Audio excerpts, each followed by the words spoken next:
Hello everyone, especially dun sa aking mga subscriber at sa mga na-subscriber viewer natin, no? Welcome dito sa ating channel.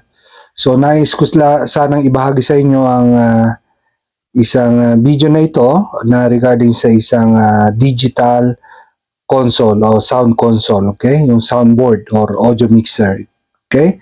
Ito ay Digico Quantum 338 model. Ito yung bagong-bagong model ngayon. So meron siyang tatlong malalaking display, 17 inches po yan. Okay? So, yan yung ating ginagamit para sa control ng ating mga ating console, no? So, pipiliin nyo lang yung layer niyan o kung anong gusto nyo ilagay dyan, then ma-adjust nyo na siya. Let's say you want to adjust EQ, gain, kung anong pwede nyo ganun. Nababago-bago sila, no? So, itong mixer na ito is meron siyang 128 inputs, okay? 64 subgroups, okay? So, napakaraming features po nito to name the few, no? So, mapapansin nyo yung kanyang mga control ay umiilaw, may kanya-kanyang ilaw. Okay? Yung ilaw na correspond dun sa nasa display, no? Kung ano yung gusto nyong pihitin, okay? So, kasi yan, wala na tayong mga katulad dati ng mga knobs, no? Yan yung mga encoder ang ginagamit ngayon, okay? So, para ma-access natin ang bawat channel, no? Bali, isi-select nyo lang doon sa display, touchscreen po yan display, then doon ma-adjust nyo na. Let's say you want to adjust EQ katulad nito, okay? So, pwede nyo baguhin yung gain, yung ano natin, EQ, sorry. So, lahat nandyan na, okay? So, built-in po dyan lahat, effects, reverb, everything na nasa disc na po niya. Napakamahal po niyan disc na yan, okay?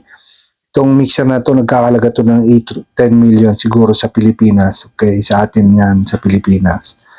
Okay, so yan, yung fader natin, motorized po lahat yan.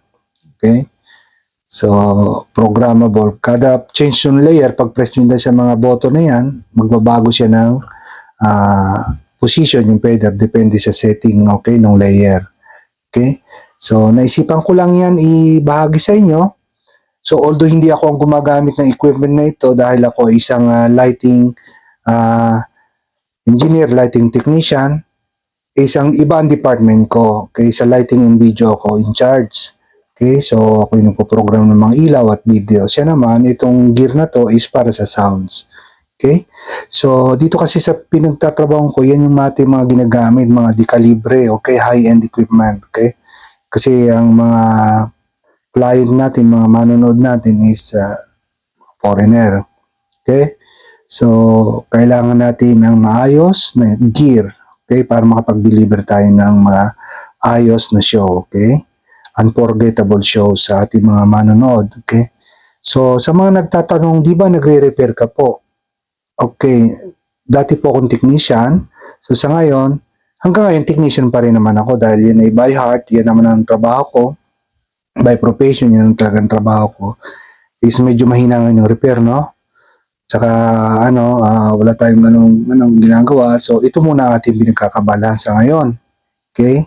Sumasama tayo sa mga event. Ito yung trabaho natin. Tayo yung nasa behind the scene ng mga event na nangyari. Like concert, okay, lahat ng event, mga gigs. So, yan muna ating ginagawa sa ngayon, no? So, para meron naman tayong pagkakitaan, ika nga. Thank you for watching at sinamahan niyo ako sa ating munting talakayan nito, no, sa aking pag-share ng ating ginagawa sa ngayon, no. So maraming salamat and God bless and keep on fixing mga ka-repair, no.